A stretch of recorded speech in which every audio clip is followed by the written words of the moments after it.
Hello, Pulaski County residents.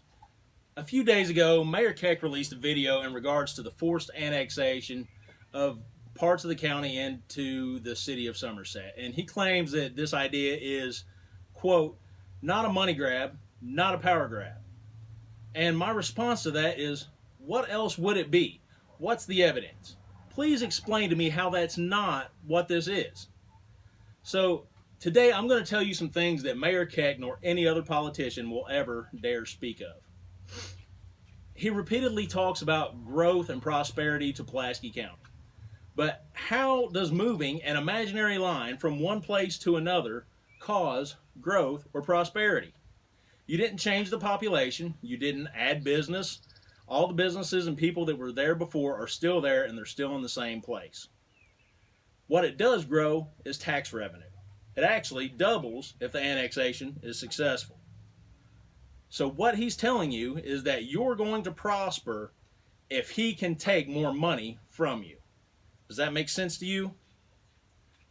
But it's also about something else called bonding capacity, which is the total amount of money that they can borrow that is dependent upon how many people they can tax to pay back those bonds. So there is your evidence that it is a money and it is a power grab.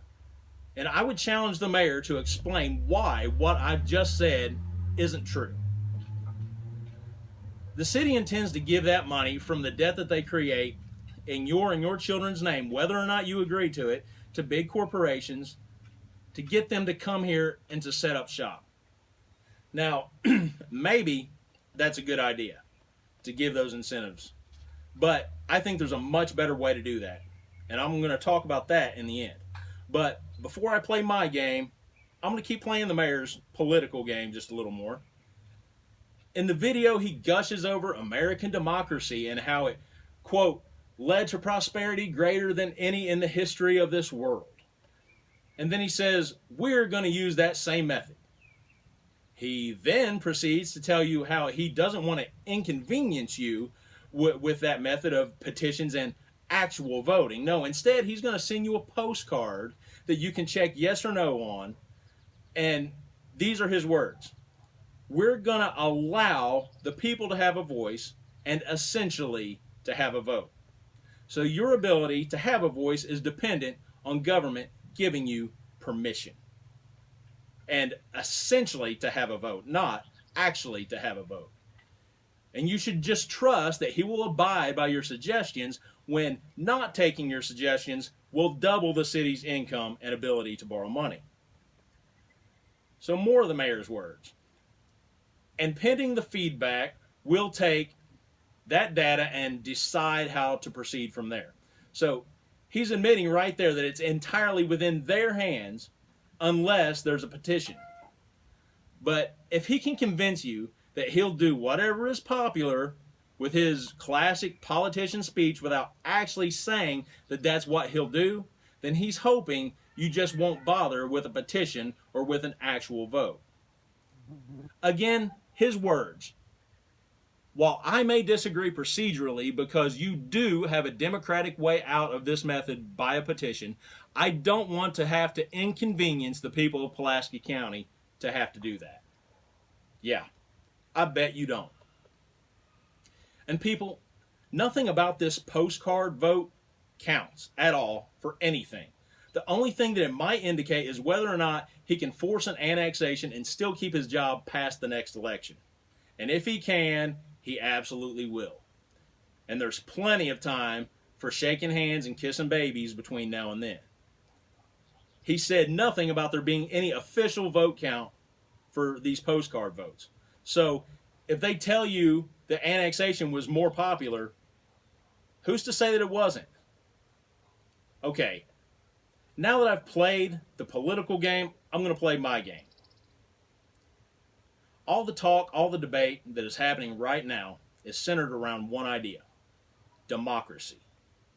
That wonderful American democracy that the mayor is scared to death to actually allow. But what is democracy? In no uncertain terms, it is a popularity contest. I want you to ask yourself, are your property rights dependent upon a popularity contest?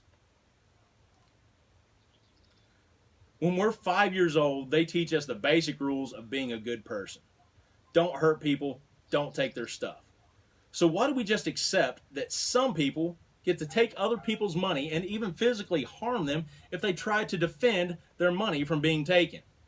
If anyone else on earth besides government took something that is yours, you would call them a thief, and you would have every right to defend your property from being taken by whatever means necessary.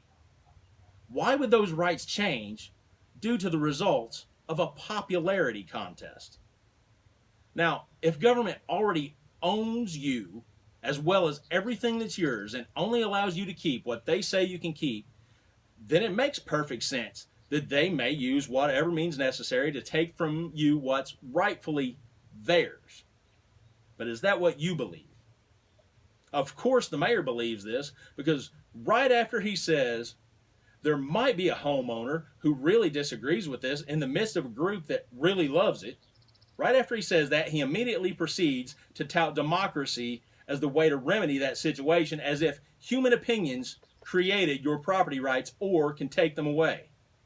Listen, if I decide to steal your money, I am just as wrong if I make that decision on my own as I would be if every other person in Pulaski County decided that it was okay for me to steal your money. It's not up to them. He says, we're not going to force this on any particular group. Of course you are.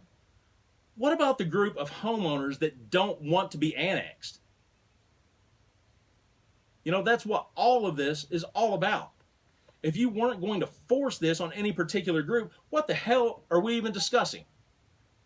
Those who want to have an additional layer of government and taxation on them, they should be free to do so, and I don't have to understand that. But the property rights of those who don't want it are entirely irrespective of the opinions of those who do, and vice versa. But we're not going to do that. Nope. At best case, we're going to have a popularity contest to decide that either those who don't want it must have it, or those who do want it can't have it. But no one has any actual right to tell you your property must be annexed if you don't want it to, and no one has a right to tell you your property can't be annexed if you do want it to. The entire notion, this entire process, is imbecilic. So what's the solution to all this? The solution is to stop playing stupid games for stupid prizes. Participating in this system does nothing but further the illusion that rights exist where they just don't, or that they don't exist where they absolutely do.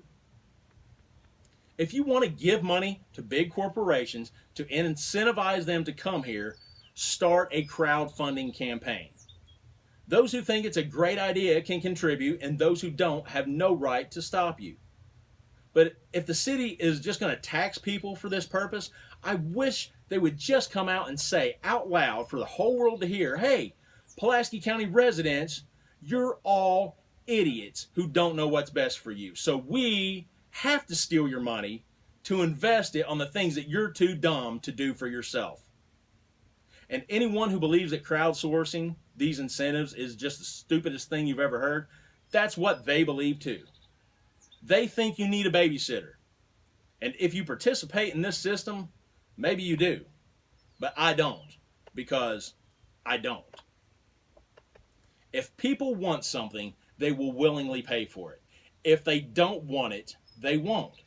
And if you have to force people to fund your idea, then the odds are that your idea is absolute bullshit. That's all I have to say. Thank you for your time.